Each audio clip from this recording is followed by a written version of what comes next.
Olá, que bom ter você por aqui para mais uma conversa.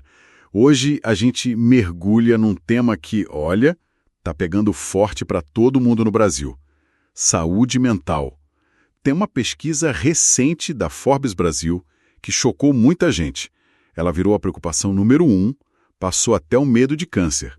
Quer dizer, aquela história de epidemia silenciosa parece que já não tá tão silenciosa assim, né? Pois é, o volume aumentou e muito. E para guiar essa nossa exploração, a gente vai se basear bastante num artigo super pertinente da Mary Inês Pereira. Ela é fera, né? Tem experiência em neurobusiness, neurocoaching, psicologia positiva, logoterapia, um monte de área bacana. Exato. E o nosso objetivo aqui é tentar entender por que será que tantos de nós estamos com o cérebro meio travado nesse modo de alerta máximo. E mais importante, como é que as ideias dessas áreas todas, e até a inteligência artificial que o artigo menciona, podem nos dar umas pistas para achar um pouco de calma nesse caos todo? Vamos lá, então. Acho que para começar é fundamental a gente ter a dimensão real do problema, né? Com certeza. Porque não é só o estresse do trabalho que já pesa, e muito, né? Aquelas metas que parecem impossíveis, a cultura de estar sempre online, a falta de reconhecimento, isso adoece mesmo. Nossa, e como? Mas o artigo da Mary Inês vai além. Ela mostra que a pressão vem de todo lado. É insegurança na rua, é economia que não dá trégua, não dá pra prever nada. Essa incerteza constante, né? Exato. A polarização que deixa tudo mais tenso. E aí entra a inteligência artificial que o artigo também toca.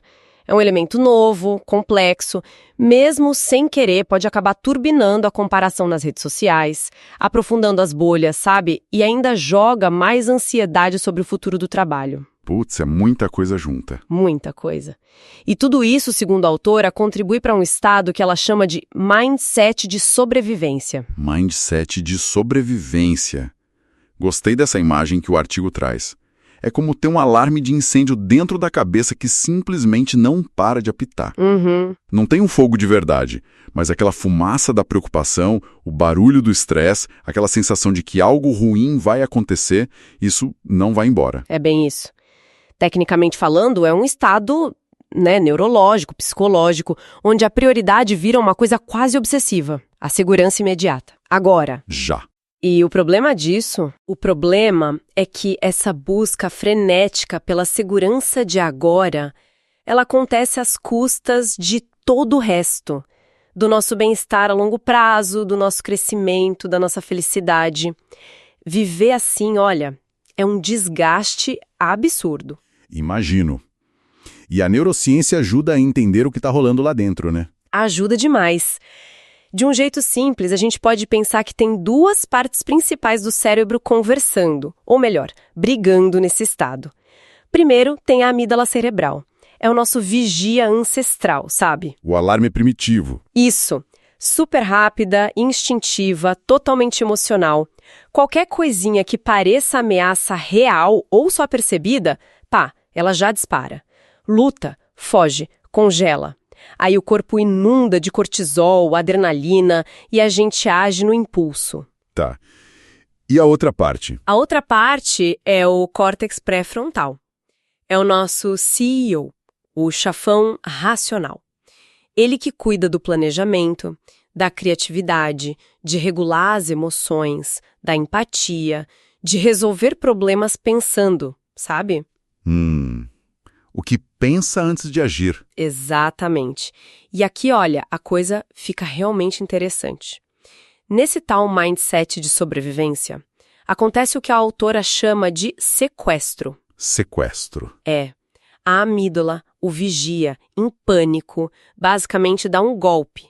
Ela toma o controle e tranca o CEO do lado de fora da sala de comando. Nossa. Quer dizer que a parte racional fica offline. Praticamente.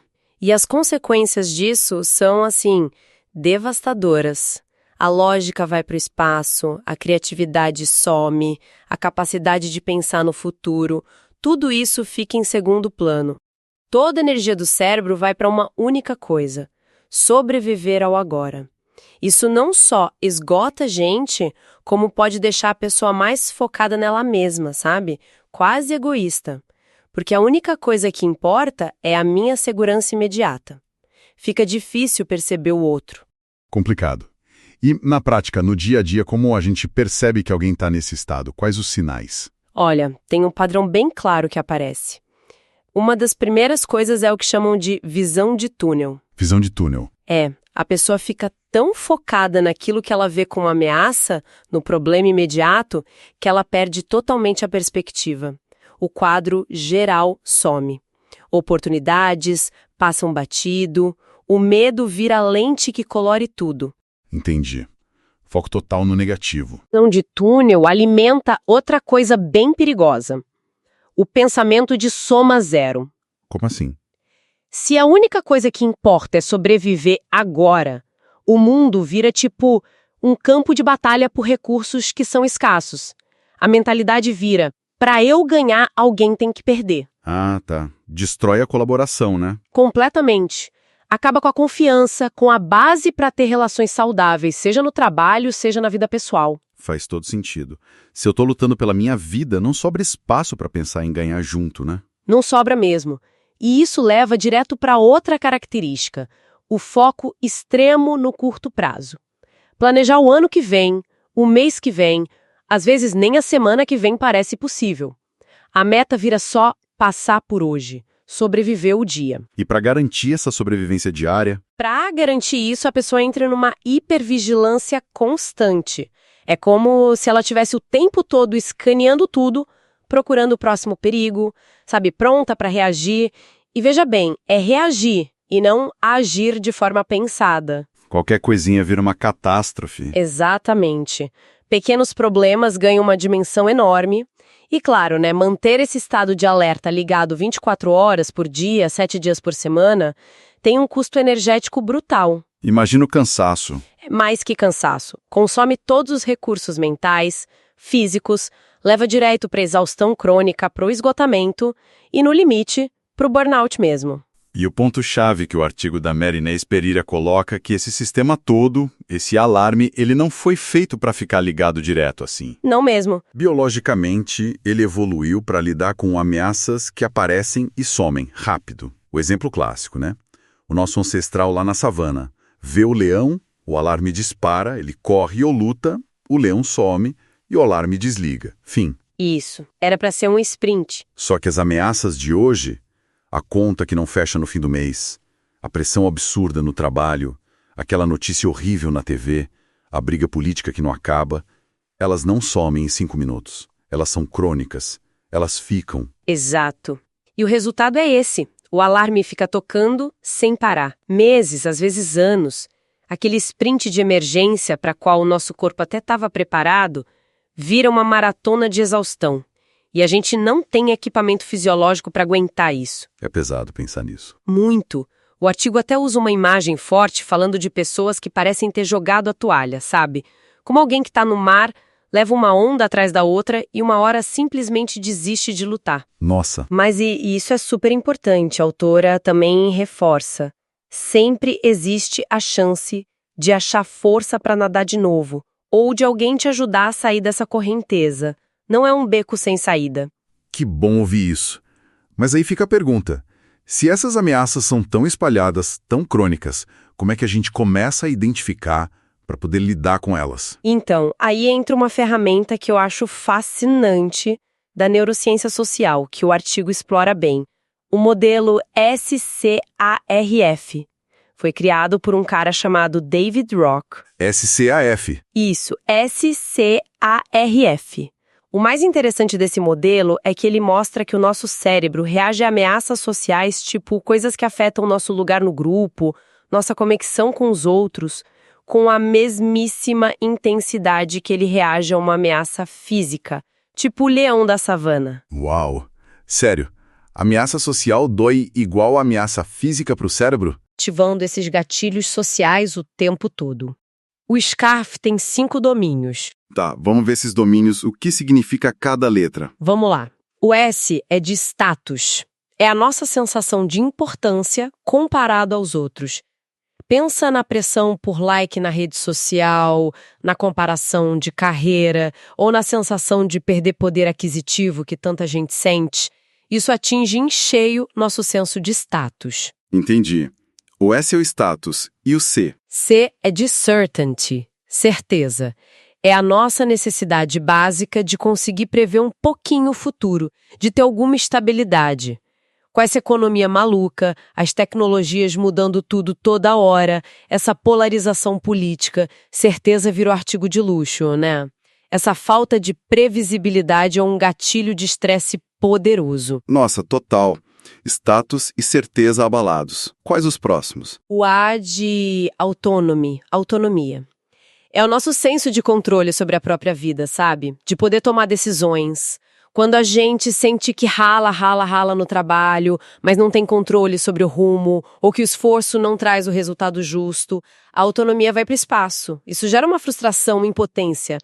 Faz sentido. Depois vem o R, de relatedness, relações sociais. A necessidade de pertencer, de ter conexão segura com outras pessoas, o isolamento, que a pandemia piorou muito, e essa polarização que faz a gente ver quem pensa diferente como inimigo, tudo isso fragiliza esses laços, que são essenciais pra gente. Verdade. E o último? O F. O F é de fairness, justiça. É a nossa percepção de que as coisas são justas, sabe? Que as regras valem pra todo mundo, que as trocas são equilibradas. Quando a gente vê tanta desigualdade, tanta impunidade, isso ataca diretamente nosso senso de justiça. Caramba! Status, certeza, autonomia, relações e justiça. Agora imagina esses 5 botões sendo apertados não de vez em quando, mas cronicamente. Todo santo dia. O resultado, como o artigo argumenta de forma bem convincente, é quase inevitável. A amígdala, nosso vigia, entra nesse modo de sequestro permanente. E aí? E aí a gente vive num banho químico de cortisol, naquele estado de luta ou fuga constante. E as consequências clínicas aparecem. Ansiedade que não larga, esgotamento que paralisa e muitas vezes uma sensação bem profunda de desesperança. É um diagnóstico forte do nosso tempo, né? É um quadro bem desafiador mesmo. Mas se a neurociência e o SCARF mostram tão bem como o cérebro é sequestrado, onde é que a gente busca as ferramentas para tentar retomar o controle? O artigo aponta um caminho claro, né? A inteligência emocional. Exato. Aí, ela é apresentada ali como essa habilidade-chave de criar um espaço, uma pausa, entre o gatilho à ameaça percebida num desses domínios do SCARF e a nossa reação automática, aquela que a amígdala quer disparar. E como se desenvolve isso? Basicamente, segundo a abordagem do artigo, são 2 competências centrais. Primeiro, a autoconsciência, que é a capacidade de perceber, de nomear a emoção que você está sentindo naquele momento em que ela surge. Não é não sentir, tá? É reconhecer. Opa, tô sentindo raiva. Opa, isso é medo. Entendi. Saber o que está pegando. Isso. E segundo, a autorregulação, que é a habilidade de, uma vez que você percebeu a emoção, conseguir gerenciá-la de um jeito saudável, sem ser levado por ela, sem explodir ou implodir, é escolher uma resposta, em vez de só reagir no automático. O artigo faz uma conexão disso que eu achei linda, com as ideias do Viktor Frankl, né, o psiquiatra que criou a logoterapia. Sim, é uma conexão poderosa. Ele falava que entre o estímulo e a resposta tem o espaço. E nesse espaço está nossa liberdade, nosso poder de escolher como a gente vai responder. É a tal última das liberdades humanas, a de escolher a nossa atitude. Exatamente. E a inteligência emocional seria, então, a ferramenta que permite a gente acessar e até ampliar esse espaço. Ela que deixa o nosso CEO interno, o córtex pré-frontal, retomar as rédeas e falar: calma, amígdala, vamos analisar isso aqui antes de sair correndo. E essa conexão com o Frankl leva a gente direto para a logoterapia, né? Leva sim. O Frankl, que passou pelo horror do Holocausto, percebeu ali nas condições mais extremas que a gente pode imaginar que a força principal que move o ser humano não é buscar prazer, como dizia o Freud, nem buscar poder, como dizia o Adler, é buscar um sentido para a própria vida. Mesmo no meio do sofrimento, encontrar um porquê, um propósito, pode ser a chave para a gente aguentar firme. E como que essa busca por sentidos se aplica nesse contexto de hoje? desse mindset de sobrevivência? A aplicação é muito direta e, olha, muito potente. Principalmente se a gente usa a inteligência emocional como motor para isso. Mesmo que a gente não consiga controlar o que está fora, a economia, a política, o que os outros fazem, as ameaças crônicas ao SCARF, a gente sempre tem a liberdade de escolher nossa atitude interna diante disso tudo. E aqui está o pulo do gato, que a Mary Inês Pereira enfatiza muito bem no artigo. Isso não é se conformar, não é se alienar do mundo. É o contrário. É um ato de soberania interna. Soberania interna. Forte isso. Muito. É talvez a forma mais potente de resistência que a gente tem hoje. Se recusar conscientemente a entregar a nossa paz interior, o nosso equilíbrio, para o caos que está lá fora. É tipo blindar a mente, fortalecer nosso centro, para a gente poder agir no mundo a partir de um lugar de clareza, de propósito, e não ficar só reagindo a partir do medo, do desespero. Gostei muito dessa ideia de soberania interna. É sobre construir um lugar seguro dentro da gente. Mas como começar? Como construir esse refúgio na prática?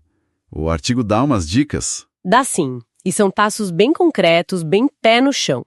O primeiro é quase um detox para a mente, assumir o controle do nosso foco. Controlar o foco. Como? Significa direcionar nossa energia de forma consciente, sair daquele círculo de preocupação que tem tudo aquilo que a gente não controla, de verdade, a política mundial, o clima, o que o fulano pensa da gente, e focar nossa atenção e principalmente nossa ação no nosso círculo de influência. E o que está nesse círculo de influência? Tá tudo aquilo onde a gente pode fazer alguma diferença. Cuidar da nossa saúde, cultivar nossos relacionamentos próximos, fazer nosso trabalho bem feito, ajudar na nossa comunidade. Agir, mesmo que seja em pequena escala, dentro desse círculo, combate aquela sensação de impotência, sabe? Entendi. Ação cura. Exato. E uma parte crucial disso, que o artigo também menciona, é fazer uma dieta séria de informação tóxica. Evitar ficar consumindo passivamente notícia sensacionalista, feed infinito de rede social que só serve para agitar a amígdala e deixar a gente mais ansioso. Ok, então, primeiro passo, limpar o terreno, controlar o foco. E depois? Depois que a gente consegue um pouco mais de clareza mental, dá para ir para o segundo passo, que vem direto da logoterapia. Encontrar sentido na ação. O Frankl ensinava que sentido não é uma coisa abstrata, grandiosa, que a gente acha por acaso. É algo que a gente constrói ativamente, no presente, através do fazer. No fazer do dia a dia. No fazer do dia a dia. O que eu posso fazer hoje que tem algum significado, mesmo que pareça pequeno? Pode ser fazer uma tarefa no trabalho com mais capricho, pode ser ajudar um colega que está enrolado, ensinar alguma coisa útil para o filho, ouvir um amigo com atenção de verdade. O propósito se revela nesses pequenos atos de valor do cotidiano. Eles conectam a gente com algo maior. Legal. Foco e sentido na ação. E para conseguir manter isso no meio da correria? Aí vem o terceiro passo, que é fundamental para dar sustentação. Cultivar âncoras de estabilidade. Nesse mundo tão maluco, tão incerto, a gente precisa criar, de propósito mesmo, rituais e rotinas que mandem um sinal de segurança e previsibilidade para o nosso cérebro. Âncoras? Tipo o quê, por exemplo? Coisas simples, mas que sejam consistentes, sabe? Uma caminhada de manhã, mesmo que curta, 15 minutos de leitura focada, sem celular por perto, uma refeição feita com calma, prestando atenção, uma conversa de qualidade com alguém querido sem interrupção. Essas práticas funcionam como âncoras mesmo, que deixam a gente mais estável, mais presente, mesmo quando o mar lá fora está agitado. Ajudam a regular o nosso sistema nervoso. Foco, sentido na ação e âncoras de estabilidade. Parece um caminho bem interessante. E aquela questão da inteligência artificial que a gente falou lá no começo, que podia ser parte do problema, ela pode ajudar na solução também? Pode sim, o artigo sugere isso e eu acho uma perspectiva bem importante. Se por um lado a IA pode piorar algumas coisas, como a comparação social, a incerteza sobre o futuro, por outro lado, ela é uma ferramenta. E como toda ferramenta, né, o impacto depende de como a gente usa, com qual intenção. E como a gente poderia usar a IA a nosso favor nesse sentido? Tem várias formas. A gente pode usar aplicativos de IA para guiar a meditação, mindfulness, ajudando a gente a regular as emoções. Pode usar para organizar a rotina, liberar espaço mental que está ocupado com coisa pequena. Pode usar para personalizar o aprendizado de uma habilidade nova, o que aumenta a nossa capacidade de adaptação, para buscar informações diversas, perspectivas diferentes, para estimular a gente a pensar, refletir e, claro, para automatizar tarefas chatas, repetitivas que consomem nosso tempo e energia. Liberando tempo para quê? Para investir no que realmente importa, nas conexões humanas, nas atividades que dão sentido, naquelas âncoras de estabilidade que a gente falou. A chave é não ser usado pela tecnologia, mas usar ela com consciência, com sabedoria, para apoiar o nosso bem-estar. Faz todo sentido. Então, o que fica dessa nossa conversa, baseada nas ideias super ricas da Mary Ness Pereira, é que essa epidemia de cérebro em alerta, no fundo, é um chamado. Um chamado, gostei disso. Um chamado para a gente despertar nossa inteligência emocional, nossa capacidade de se perceber, de se regular, um chamado para buscar ativamente o sentido nas nossas vidas, como o Franco ensinou, e um chamado para a gente usar as ferramentas que a gente tem, inclusive a tecnologia como a IA, de forma intencional para construir mais bem-estar, mais resiliência. Exato. A grande mensagem parece ser que, apesar do caos todo lá fora, a mudança real começa aqui dentro. Começa na nossa decisão de exercer aquela liberdade, de escolher a nossa atitude e construir, passo a passo, tijolinho por tijolinho, o nosso próprio espaço de força, de esperança. E isso talvez deixe a gente com uma reflexão final, né? Um convite para quem está nos acompanhando. Pensando aí no seu próprio círculo de influência, sabe? Naquelas áreas da sua vida onde você tem algum controle, alguma margem de manobra. Qual seria um único e pequeno passo? Uma ação concreta, por menor que possa parecer agora, que você poderia dar hoje mesmo para começar a construir ou a fortalecer esse seu oásis interno de soberania e esperança, mesmo com todo o barulho do mundo lá fora. Uma pergunta poderosa para ficar ecoando na mente. E com ela, a gente encerra essa nossa exploração de hoje. Muito obrigado pela sua companhia, pela sua atenção e só reforçando, toda essa análise foi inspirada e baseada nas ideias e no artigo super interessante Epidemia Silenciosa, por que nossos cérebros estão sempre em alerta e como minimizar esse caos, da Mary Ness Pereira. A gente espera que tenha sido útil para você. Até a próxima.